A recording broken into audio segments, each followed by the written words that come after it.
Yet another example of why Sean McVay was never going to leave the Rams. You are Locked On Rams, your daily Los Angeles Rams podcast. Part of the Locked On Podcast Network, your team every day.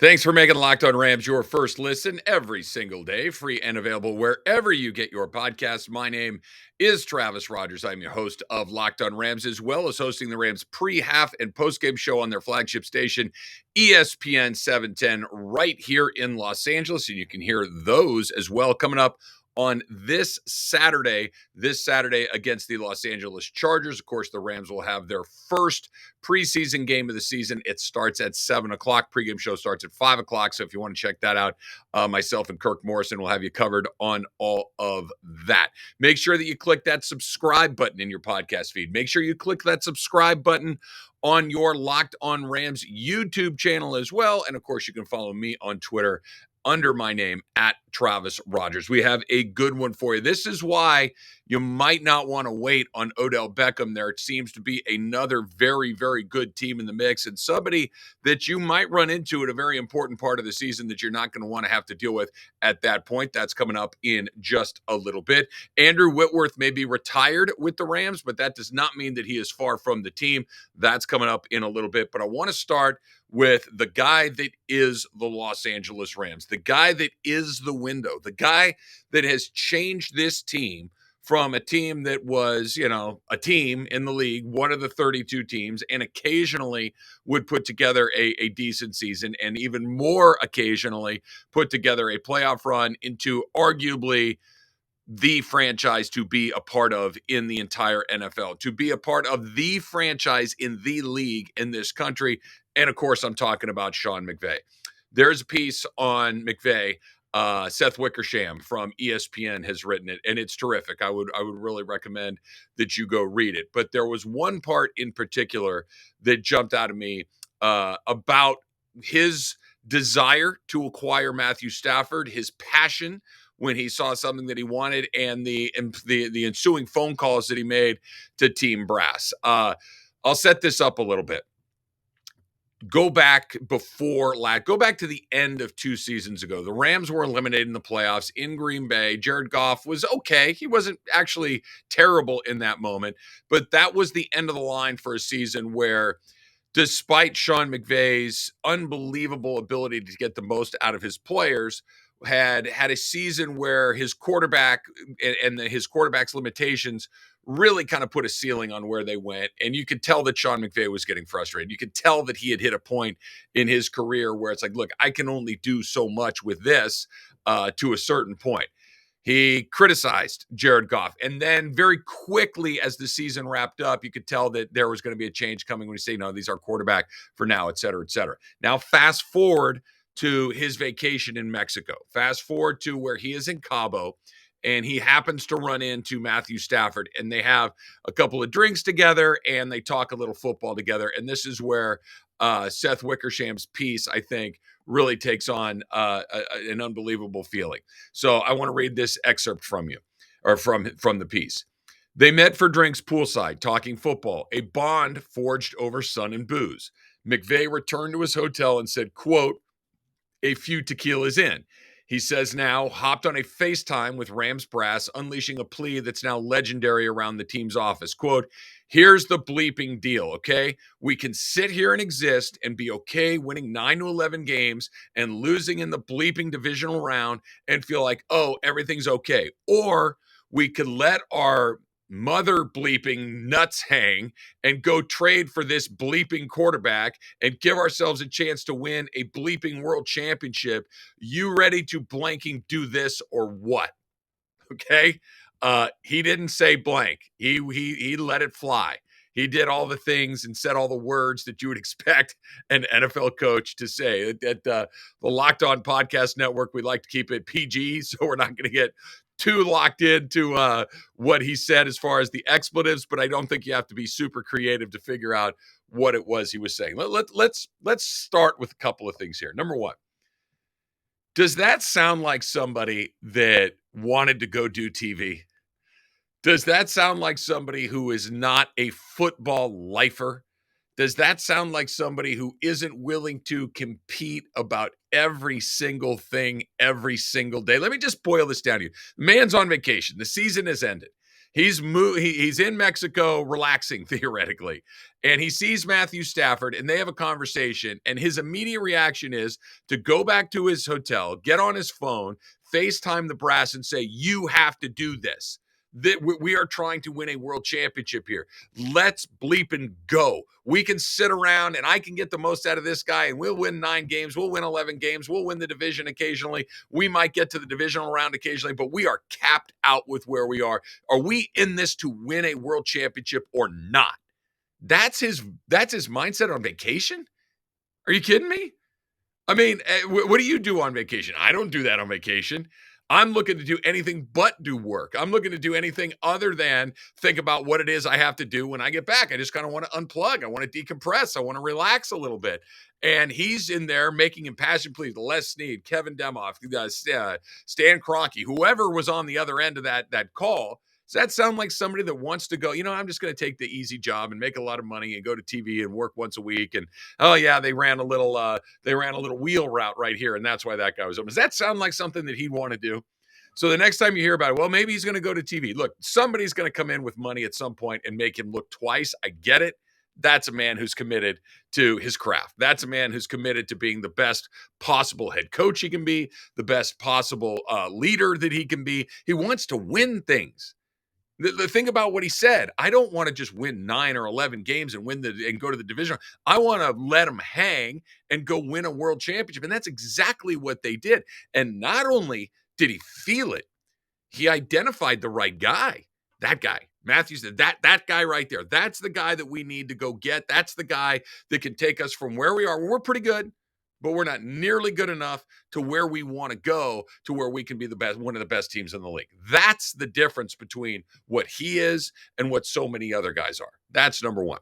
And then the other part of it too, that just kind of jumps off the page at you, is as long as he's here, as long as he has that passion, as long as he feels about winning and competing and being the best that you just heard right there, the Rams are in really good shape. Look, Aaron Donald at some point is going to get something other than the best defensive player ever. Matthew Stafford will eventually not be in the NFL anymore. Cooper Kupp will go from being the best wide receiver in football to something other than that. It's the natural progression of professional sports. But you have that guy who has that relationship with the front office, who has that relationship with the general manager and the CEO and the team owner, and just right on down the line, and is as charismatic and dynamic as he is. You're going to be good for a very, very long time. The players are always going to be the most important part, but if he can get what he needs to get out of those players, forget it. Forget it. He can identify the right guys. Forget it. Don't worry about Amazon. Don't worry about who's coming in next. That dude wants to win championships, and that puts the Rams in an unbelievable spot to continue to rack up theirs.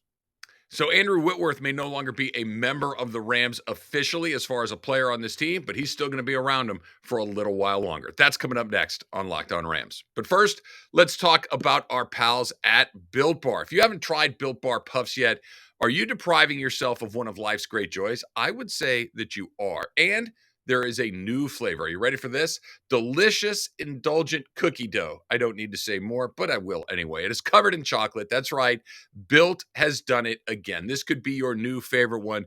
Cookie dough chunk puffs. They have a light and chewy texture, real cookie dough chunks, and of course, because it's from Built Bar, it's covered in 100% real chocolate. And also because it's from Built Bar, it's good for you. We're talking only 160 calories and 15 grams of protein in them. Go grab a box right now for you and the kids and everyone in your family that wants to have a nice, healthy, delicious snack along the way. Go to built.com, use the promo code LOCKED15 and get 15% off of your order. That code, one more time, is LOCKED15. You're going to love the new cookie dough chunk puff, whether you need something after your workout, in the middle of your day, a late night treat, whenever it is, you got that little hankering for something sweet, but you don't want to go too far. That's where Built Bar comes in. Built.com, use that promo code LOCK15. Okay, so Andrew Whitworth, I think, he was not the best player on the Rams last year, but he might have been one of the 3 or 4 most important players. Aaron Donald, Matthew Stafford, 1 and 2, right? No question about it. But I'm not quite sure if Andrew Whitworth doesn't come in number 3 there. Maybe he's behind Jalen Ramsey, maybe he's behind Cooper Kupp, but you're not getting much outside the top 5 before you realize how important Andrew Whitworth was to the success that the Rams have. And like I've said many, many times before here on Locked On Rams, and this is why you need to subscribe so you get it every single day, it wasn't just that he held down Matthew Stafford's blind side. It wasn't just that he was a veteran player who wasn't going to get tricked and wasn't going to see something he hadn't seen and was a really good football player, which he was. It was much more the character that he brought to the locker room. It was much more the leadership skills that he brings to everything he does in his life that I believe are going to be very difficult to replace. We knew that he was going to go to the Amazon Thursday night team. He's going to be part of their broadcast crew, and I think he'll do a really good job. But we found out yesterday that Andrew Whitworth is also going to be a part of the Rams preseason coverage on their television team as a commentator. So you're going to have Andrew Siciliano, who has done the Rams preseason games since they've come back to LA, does an amazing job. Of course, you know Andrew from DirecTV's Red Zone package. He does a great job there. Andrew is a pro's pro and does a great job in an environment that's really hard to do, by the way, because you've got a roster of 10,000 guys, most of which are not going to be impactful. You got to kind of sort of tell you what's going on in the game and then be able to weave in all the stories in and out of the game. He's going to do it again this season with ESPN's Mina Kimes. Of course, she is as plugged into the NFL as just about anybody, and they're going to add Andrew Whitworth to the broadcast crew this year. We know what he says during the preseason. Fine. I'm interested and I'm excited to hear it. I'm excited to see it and kind of get a feel for what he's all about. I think that's part of it. The part that's more interesting to me personally is he's very clearly setting himself up to be a part of this organization moving forward.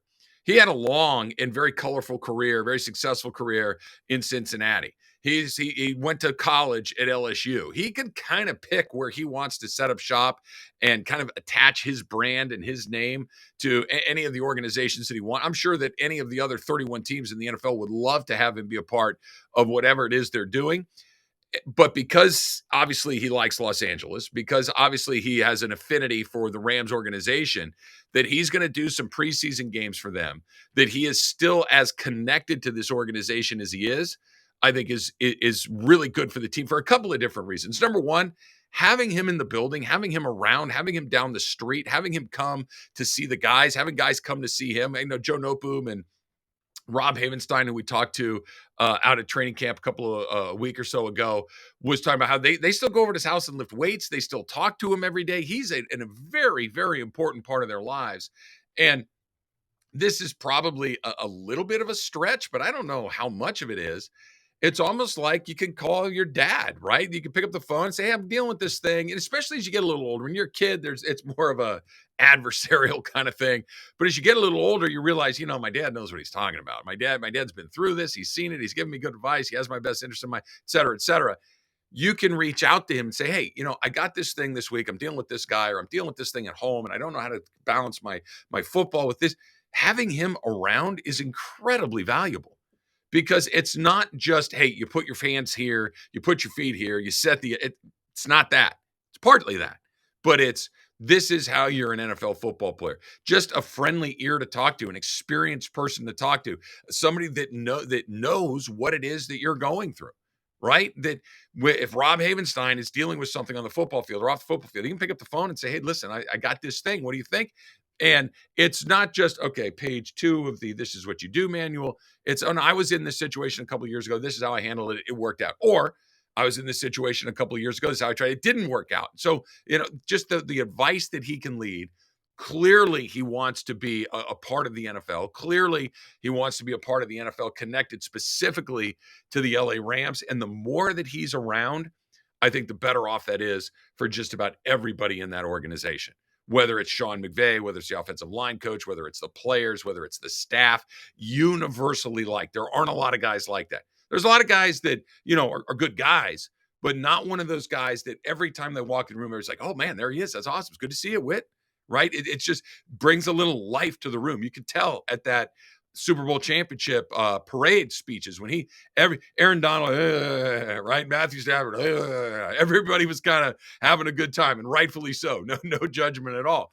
But Whit got up there, and everybody, okay, hey, listen up, Andrew Whit, Big Whit's talking, and the cachet that he carries with the coaching staff, with the players, with everybody is incredibly important. So maybe he's only around a little bit longer for the preseason. Then once the regular season, he's going to be bouncing around. But I think this does demonstrate a commitment to the organization, a commitment to the community, a commitment to being a part of what it is that they want to do moving forward. And the more that they can involve one of the most important players of their franchise history over the last 5 or 8 years, the better off that this team is going to be. So I'm thrilled to have Andrew Whitworth be a part of that TV broadcast team and just around the team more and more and more.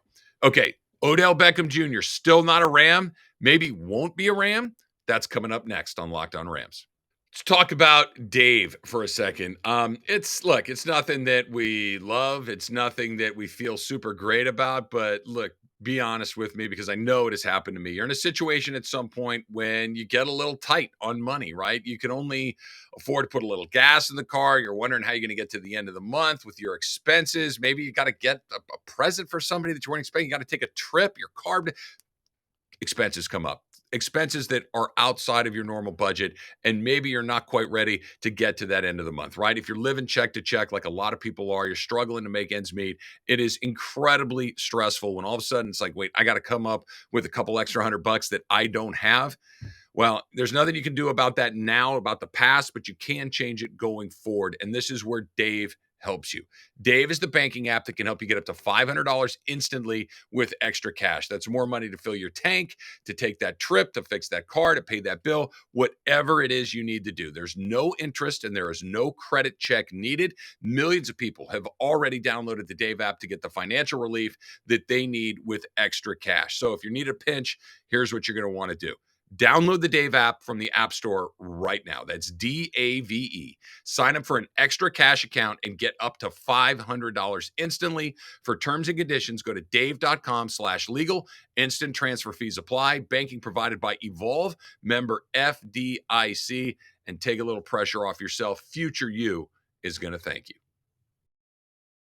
So we've got themes here on Locked On Rams. My name is Travis Rogers. Thanks for checking us out each and every day. Click that subscribe button in your podcast feed. Click your subscribe button on your Locked On Rams YouTube channel as well. And one of the themes, we've got the Aaron Donald theme. We've got the Matthew Stafford theme. You heard another one of those today, which, of course, is the Sean McVay theme. But something that we've done a lot in the last season-ish is Odell Beckham Jr. And certainly during this offseason, we've talked a lot about OBJ. He, of course, was acquired in the middle of the season.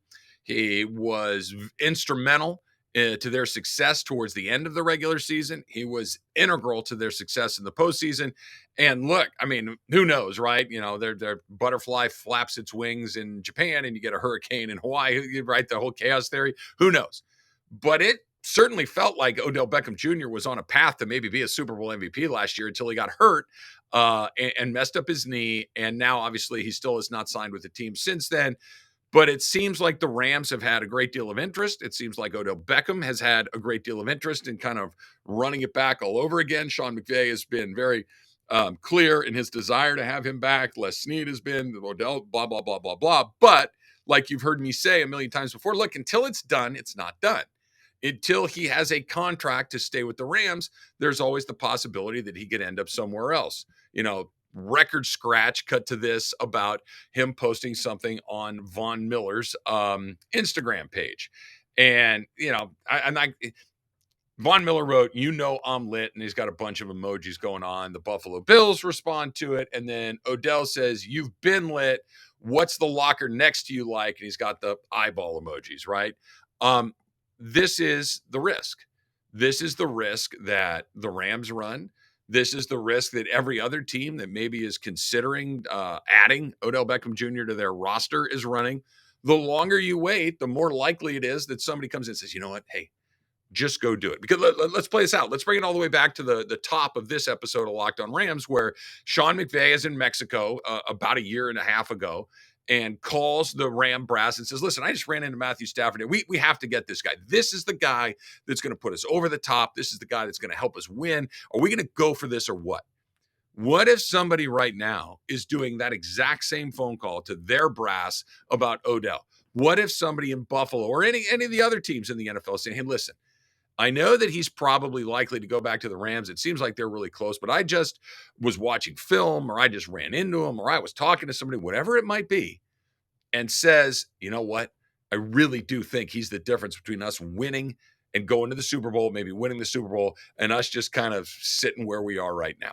Because if somebody can make a passionate explanation as to why they need to acquire him and he goes somewhere else, well, now the Rams, and now instead of reading stories about Tutu Atwell, hey, he's progressing pretty nicely. Now it's, Tutu Atwell's going to have to catch 40 passes this year. You feel good about that? I don't know. Maybe, hopefully, but I don't know. Now all of a sudden, Allen Robinson has to be fantastic instead of, I think he's going to be good, but we got some guys. This puts an incredible amount of pressure on your wide receiver core if, in fact, Odell goes somewhere else. And the more he makes eyeballs, emoji eyeballs, at Von Miller or whoever else it might be next, the more likely it is that somebody comes in and says, listen, we know you're not going to be ready to go until Halloween or Thanksgiving or whenever it might be. Why don't you come in right now? Why don't you start learning the playbook? Why don't you get to know the guys? Why don't you train with us? Why don't you get in the gym? Blah, blah, blah, blah, blah, blah, blah, blah, blah. And now he's wearing a Buffalo Bills helmet or a Tampa Bay Buccaneers helmet or a Green Bay Packers helmet or whatever it might be, as opposed to he's in the locker room with the Rams doing all the things that he needs to do right there. Does that sound like fun? No. Don't wait. And I get it that you don't want to have to spend your money until you have to spend your money. You don't know if you need him. You don't know. There's a lot of variables in this, but you do know he can play. You do know he knows the system. You do know that he works really well with Matthew Stafford. You do know that he fits into the culture of your team right here. So do not let someone else come in, slide in underneath you and say, you know what? Oh my gosh, Odell Beckham Jr. is a Buffalo Bill. Is it a fatal blow to the Rams if he decides to go somewhere else? No. Would you much and again, it's not just that you get him, it's you prevent someone else from having him as well. Think of that whole baseball blocking sort of deal that happens in that sport, probably a little bit more than some others along the way, but I think that it is applicable here for Odell Beckham Jr. We're getting closer. First preseason game coming up on Saturday night, SoFi Stadium, 7 o'clock. Don't forget that pregame show starts at 5 o'clock on ESPN 710. I will be hosting that one as well. Thanks for making us your first listen every single day. Now make Locked On Fantasy Football your second listen. Find the intellectual fantasy expert, Vinny Eiler, who brings over 20 years of NFL experience and unique angles to give you the moves no one else has. Get ready for your fantasy draft with Locked On Fantasy Football. Until next time, whose house? It's Locked On Rams house.